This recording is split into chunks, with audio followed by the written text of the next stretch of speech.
Ne regarde plus seulement à tes besoins, mais crée une relation avec ton Dieu. Oui, il ne représente pas uniquement une main tendue. Il ne représente pas uniquement un père qui donne. Je suis convaincue que tu as cliqué sur le lien de cette vidéo parce qu'effectivement, tu as des besoins. Parce qu'effectivement, ça fait longtemps que tu pries et que tu vis dans la souffrance. Tu as besoin que Dieu te tende la main. Mais j'ai une question à te poser aujourd'hui. Est-ce que tu recherches uniquement Dieu dans les difficultés parce que tu as besoin qu'il te donne ce dont ton cœur désire, ou est-ce que tu recherches Dieu parce que tu l'aimes? Parce que s'il y a une chose que le Seigneur attend de toi, c'est un amour sincère et non hypocrite. Oui, le Seigneur n'aime pas les hypocrites. Il faut faire très attention. Galates 6, verset 7. S'il y a une chose que le Seigneur déteste, c'est quand on se moque de lui. On ne se moque pas du Seigneur. Ce qu'on sème, on le moissonne. Pourquoi j'ai décidé de faire cette vidéo? Parce que le Saint-Esprit m'a parlé. Le Seigneur a voulu que je le fasse. Et pourquoi et comment ça a commencé? Pourquoi il a voulu que je le fasse? Il m'a mis à cœur d'appeler un de mes amis qui est sûrement un de ses enfants pour lui poser cette question. Pourquoi vas-tu à l'église? Et mon ami a été surpris, mais il a quand même répondu. Il a dit qu'il va à l'église pour rencontrer d'autres personnes afin de prier. Et il a rajouté qu'il va aussi à l'église pour que le Seigneur réponde à ses besoins. Et j'ai posé la question en retour de savoir, est-ce que tu penses que aller à l'église uniquement pour que le Seigneur réponde à tes besoins, c'est quelque chose de bien? Est-ce que ce n'est pas un raisonnement hypocrite? Mon ami s'est braqué et je le comprends. Il a pensé que je voulais le juger. Mais ce n'est pas ça. Le Seigneur m'avait mis à cœur d'aller poser cette question afin de comprendre pourquoi ses enfants le cherchent à l'église. Et il m'a donc mis à cœur, après avoir contacté cet ami, de lire 2 chapitres de la Bible pour comprendre pourquoi il voulait que je pose cette question. Il m'a demandé de lire le psaume 106 et il m'a demandé d'aller lire Ézéchiel chapitre 12. Et j'ai compris pourquoi le Seigneur a voulu que je pose cette question. C'était pour nous enseigner. C'était pour que cette question soit l'objet d'un enseignement parce qu'il aimerait nous parler à tous. Oui, le Seigneur déteste les hypocrites. Le Seigneur, comme tout le monde, aime les amours sincères. Il n'aime pas qu'on le prenne uniquement pour une main tendue. Il n'aime pas cela. Donc je vous en prie, mes amis, ne soyez pas frustrés. Asseyez-vous, activez le bouton d'humilité et écoutez avec sagesse le message que l'Éternel a à nous apporter aujourd'hui. Et comme je vous disais, il m'a mis à cœur de lire le psaume 106 qu'on va décortiquer au fur et à mesure que la vidéo va poursuivre, va s'enchaîner. Mais au départ, je vais commencer par Ézéchiel 12. Mais Ézéchiel 12, je ne vais pas le lire en entier. Je vais vous demander, mes amis, d'aller lire et d'aller comprendre pourquoi le Seigneur m'a demandé de lire Ézéchiel 12. Je vais vous lire le verset 2. Oui, il dit ceci. La parole de l'Éternel me fut adressée en ces mots. Fils de l'homme, tu habites au milieu d'une famille de rebelles qui ont des yeux pour voir et qui ne voient point, des oreilles pour entendre et n'entendent point. Donc il aimerait que vous entendiez ce qu'il a à vous dire. Parce que qu'est-ce qu'il nous dit un peu plus loin? Le verset 23. C'est pourquoi dis-leur, ainsi parle le Seigneur l'Éternel, je ferai cesser ces discours moqueurs. Vous avez compris, on ne se moque pas du Seigneur. Ce qu'on sème, on le moissonne. Le Seigneur est un Dieu lent à la colère, mais il se met également en colère. C'est pour cela qu'il nous dit de cesser ces discours moqueurs. On ne va pas uniquement à l'église pour rechercher le besoin du Seigneur. Le Seigneur est un Dieu plein d'amour, plein de compassion, qui aimerait tisser des liens avec chacun d'entre nous. Et il nous dit, c'est pourquoi dis-leur, ainsi parle le Seigneur au verset 23. Je ferai cesser ces discours moqueurs, on ne les tiendra plus. Dis-leur au contraire, les jours approchent et toutes les visions s'accompliront. Il n'y aura plus de visions vaines. Oui, il dit encore au verset 5, car moi l'Éternel, je parlerai, ce que je dirai s'accomplira et ne sera plus différé. En fait, le Seigneur ici me montre qu'il en a un peu marre des hypocrites qui vont uniquement à l'église pour de mauvaises raisons, ou même encore qui le prient individuellement à la maison pour de mauvaises raisons, qui le cherchent uniquement pendant les moments difficiles, alors qu'il est dit dans les versets bibliques que ce que le Seigneur aimerait nous voir avoir lorsqu'il sonnera la cloche des derniers temps, lorsqu'il descendra avec ses anges, lorsqu'il fera venir le Fils de l'homme au dernier jour, il aimerait nous trouver avec la foi. Et vous n'allez jamais obtenir une foi inébranlable si vous cherchez uniquement le Seigneur lorsque vous avez des besoins. C'est pour cela qu'il m'a fait lire le psaume 106 que je vais vous expliquer au fur et à mesure. Oui, beaucoup cherchent en effet le Seigneur pour de mauvaises raisons. Et c'est pour cela qu'ils l'invoquent uniquement pendant la souffrance. Oui, lorsque vous avez uniquement des besoins. Et le pire dans tout ça, c'est que quand vous obtenez ce qu'il vous donne, vous oubliez directement la main qui vous nourrit. Oui, vous oubliez directement. Et vous dites que ce qui vous arrive, c'est de votre propre fait. C'est ce qui est même pire et c'est ce qui irrite l'Éternel. Lorsqu'il vous donne quelque chose parce qu'il vous aime, il faut dire merci, rendez grâce et donnez-lui les honneurs qu'il mérite. Il y a beaucoup de personnes qui, vous vous reconnaîtrez peut-être, vous avez fléchi le genou au sol parce que vous avez eu besoin d'une maison. Vous avez fléchi le genou au sol parce que vous avez eu besoin d'un emploi. Vous avez fléchi les genoux au sol parce que vous avez eu besoin d'un enfant. Vous avez fléchi les genoux au sol parce que vous avez eu besoin d'une femme ou d'un homme. Vous avez fléchi les genoux au sol parce que vous avez eu besoin d'une voiture. Et lorsque le Seigneur, rempli de compassion, vous a répondu, vous avez dit que c'est parce que c'était de votre intelligence que vous avez trouvé ce travail. C'est parce que vous aviez eu suffisamment de moyens pour acheter la voiture ou même encore la maison. C'est parce que vous êtes suffisamment belle ou assez beau que vous avez trouvé cette femme ou cet homme, oubliant que vous aviez passé des nuits à genoux en pleurant, invoquant le Seigneur pour qu'il puisse vous donner ce que vous avez aujourd'hui. Et c'est totalement hypocrite. Ce comportement irrite le Seigneur parce que vous ne lui rendez pas grâce. Et non seulement vous ne rendez pas grâce, mais vous ne propagez pas sa bonne nouvelle autour de vous. Parce que si vous avez pris conscience que c'était une grâce de l'Éternel, vous aurez dit aux gens qui vous entourent, l'Éternel est merveilleux, l'Éternel est bon, et ça aurait suscité au fond de ces personnes-là une curiosité de connaître l'Éternel. Mais au lieu de ça, vous vous vantez. Vous vous vantez et semez dans le cœur de ces personnes une sensation de jalousie, d'envie. Et c'est comme ça que la convoitise naît. Vous allez vraiment créer des divisions, vous allez créer des jalousies, tout ce que le Seigneur n'aime pas. Et ça irrite le Seigneur. C'est pour cela qu'il dit ce que chacun sème, chacun le moissonnera. Et que ce qu'il dit ne sera plus différé, que ça va se réaliser. Parce que les temps approchent. Donc, il veut que chacun prenne conscience de ça et comprenne qu'il est plein d'amour, mais il peut se mettre en colère. En fait, vous réagissez avec un pied dehors et un pied dedans. Un pied dans le monde, dans le sens où lorsque vous obtenez ce que vous avez, vous oubliez complètement le Seigneur et vous menez votre vie comme si de rien n'était et vous oubliez de prier. Vous vivez absolument comme quelqu'un qui ne croit en rien.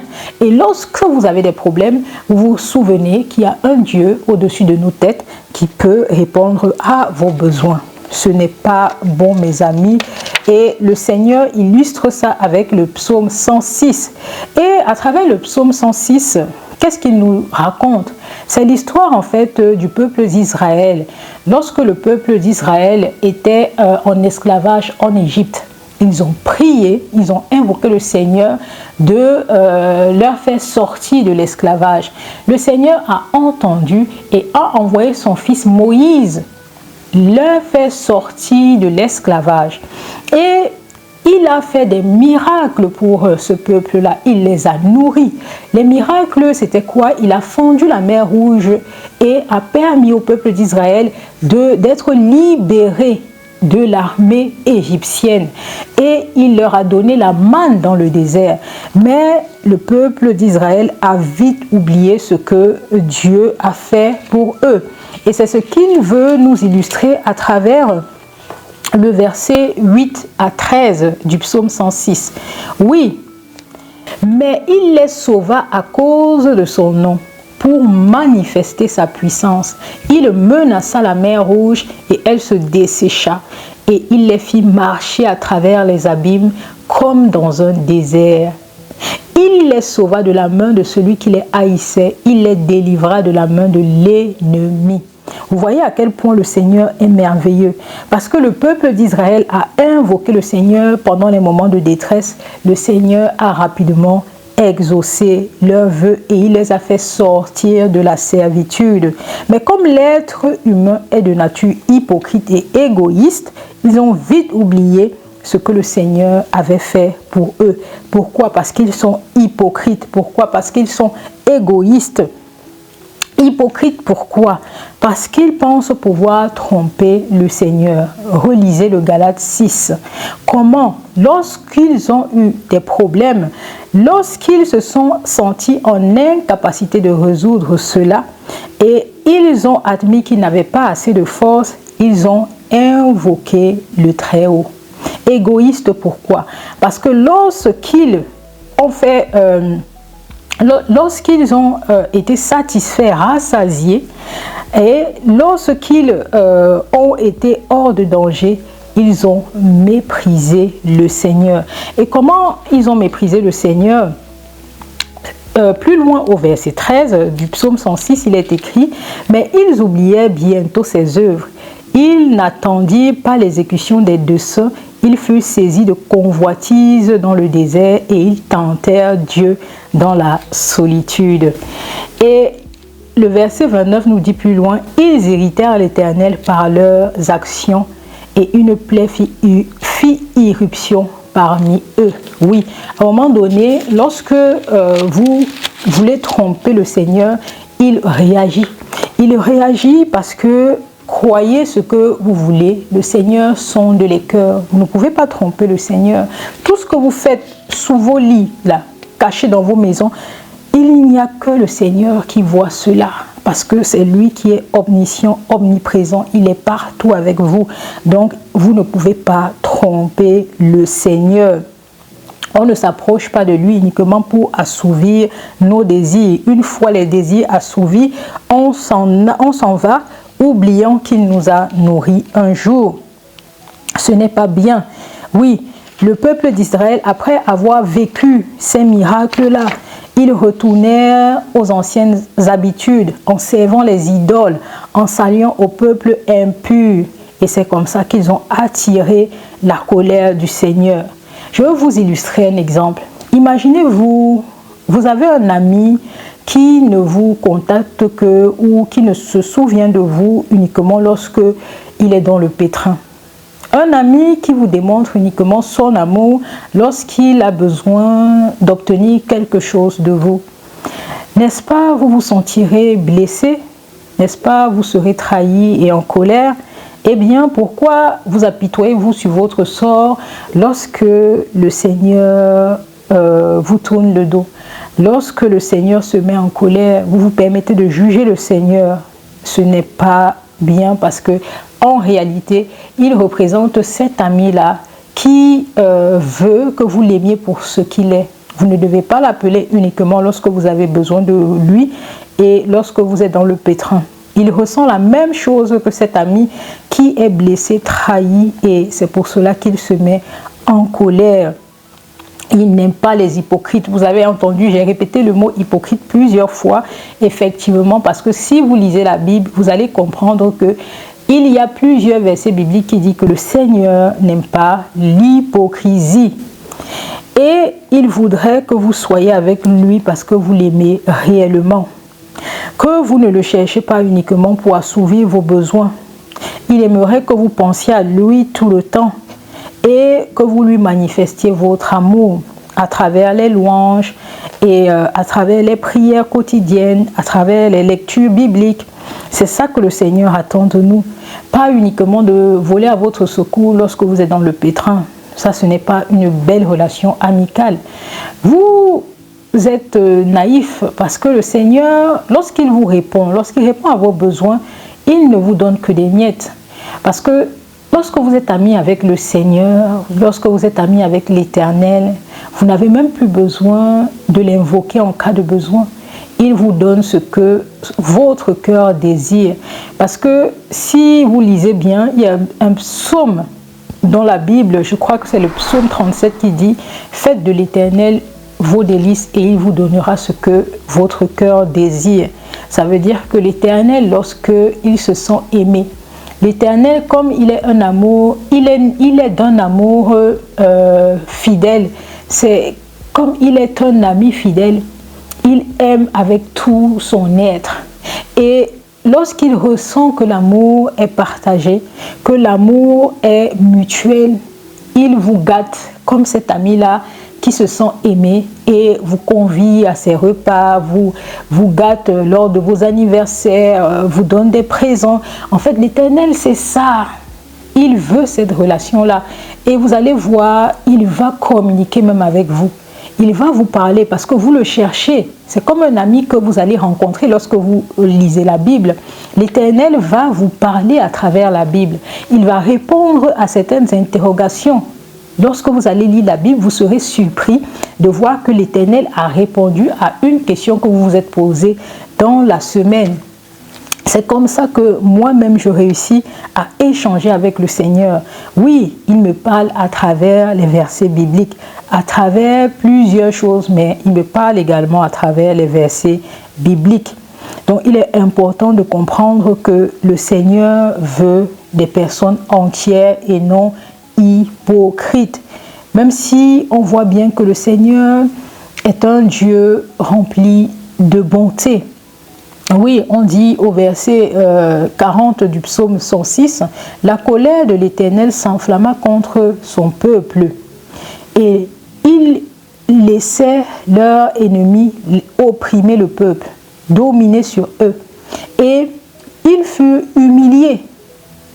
Il laissait son peuple être humilié. » Oui, pour vous dire, mes amis, que lorsque vous souffrez là, lorsque vous souffrez, posez-vous de bonnes questions. Ça ne veut pas dire que l'Éternel ne vous écoute pas. C'est parce que vous vous êtes détourné de lui vous-même. C'est parce que vous l'avez cherché auparavant d'une façon hypocrite. Il vous a répondu, vous vous êtes rendu gloire et vous êtes encore tombé dans l'erreur. Et c'est à cet instant que vous avez repensé à lui et il ne comprend pas ça comme ça. Il sait que c'est dans la souffrance que vous apprenez. Donc, lorsque vous l'invoquez, après qu'il vous avait répondu auparavant et que vous vous êtes rendu gloire sans lui donner son mérite, il vous fait souffrir pour que vous vous souveniez que on ne vient pas vers lui uniquement pour assouvir ses besoins. Il a besoin de tisser un lien avec vous et comme il est bon, comme il est fidèle, il reviendra parce que ce n'est pas un ami hypocrite. C'est pour cela qu'on dit que la colère de l'Éternel s'enflamma contre son peuple. Il prit en horreur son héritage. Il les livra entre les mains des nations. Oui, ceux qui les haïssaient dominèrent sur eux. Les ennemis les opprimèrent. Ils furent humiliés. Et c'est comme ça qu'au verset 44 du psaume 106, il est écrit « Il vit leur détresse. Lorsqu'il entendit, autant pour moi leur supplication, il se souvint en leur faveur de son alliance. Oui, il s'est souvenu qu'il leur avait dit qu'il aimait son peuple et qu'il allait les secourir quoi qu'il arrivait. Il eut pitié selon sa grande bonté. C'est marqué au verset 45. Il eut pitié selon sa grande bonté. Oui, le Seigneur, malgré tout ça, il vous laissera souffrir pour que vous appreniez. Et lorsqu'il verra que vous avez suffisamment appris et que vous allez retourner vers lui et demander de l'aide, il va vous répondre parce qu'il espère que vous avez retenu la leçon. Parce que si vous continuez dans cette lancée, c'est pour cela qu'il nous alerte à travers Ézéchiel que il va sévir. Si on se moque de lui, à un moment donné, il réagit. Et c'est là que c'est important de prendre conscience. C'est pour cela, je répète, qu'il dit à travers Ézéchiel au verset 2, « Fils de l'homme, tu habites au milieu d'une famille de rebelles qui ont des yeux pour voir et qui ne voient point, des oreilles pour entendre et n'entendent point. » J'espère donc, mes amis, que vous avez entendu le cri de l'Éternel. Il vous aime réellement et il aimerait, je vous assure, tisser des liens avec chacun d'entre nous. Donc, j'espère, mes frères et sœurs, que vous avez compris le message que le Seigneur voulait nous enseigner aujourd'hui. Et prenez-en conscience. N'allez plus à l'église uniquement pour rechercher ce que le Seigneur peut vous apporter. Il faut comprendre que comme un être humain, il a besoin d'être aimé pour ce qu'il est. Il est plein d'amour, il est plein de bonté, il est plein de compassion. Il ne comprend donc pas pourquoi l'être humain est si méchant. Il ne comprend pas pourquoi l'être humain ne peut pas être à son image. Il est plein d'amour, plein de bonté. La preuve, lorsque vous faites des conneries, il suffit que vous soyez en pleine dépression, que vous pleuriez. Et comme il est plein de compassion, il ne peut pas vous voir souffrir sans vous tendre la main. Il va vous secourir parce qu'il est plein de bonté. C'est écrit dans les Écritures, il est rempli de bonté. Donc il veut que vous reteniez cette leçon. Parfois vous souffrez parce qu'auparavant, il a répondu et vous vous êtes rendu gloire. Alors qu'il faut retenir dès aujourd'hui que lorsque le Seigneur vous vient en aide, lorsqu'il vous répond, lorsqu'il répond à vos besoins, il aimerait non seulement que vous vous souveniez de cela, mais que vous lui rendez grâce et que vous tissiez une belle relation amicale avec lui, pas uniquement lorsque vous allez le dimanche à l'église, mais tous les jours à travers les louanges, les lectures bibliques. Et comme ça, vous allez créer tellement un lien solide que vous n'aurez même plus besoin de l'invoquer. Il va aplanir vos sentiers. Aplanir vos sentiers, c'est-à-dire qu'il va combattre pour vous. Il va bousculer l'ennemi et tous les obstacles qui viendront à vous. Avant que l'obstacle vous touche, le Seigneur aura répondu et vous ne vous sentirez plus en souffrance. Vous n'aurez plus un esprit troublé parce qu'il vous permettra de vivre en toute plénitude et vous ne sentirez plus l'oppression de l'ennemi parce que le Seigneur répondra toujours, même avant que vous n'ouvriez la bouche. C'est très important de comprendre cela, mes amis. Donc, j'espère que vous avez retenu, aimé la vidéo. Si tel est le cas, likez, partagez, parce que je suis persuadée que ça va aider une personne quelque part. Et commentez, oui, commentez, racontez les bienfaits du Seigneur afin que les autres soient bénis à travers vos témoignages. Et on se retrouve à la prochaine session de Ma foi, mon combat.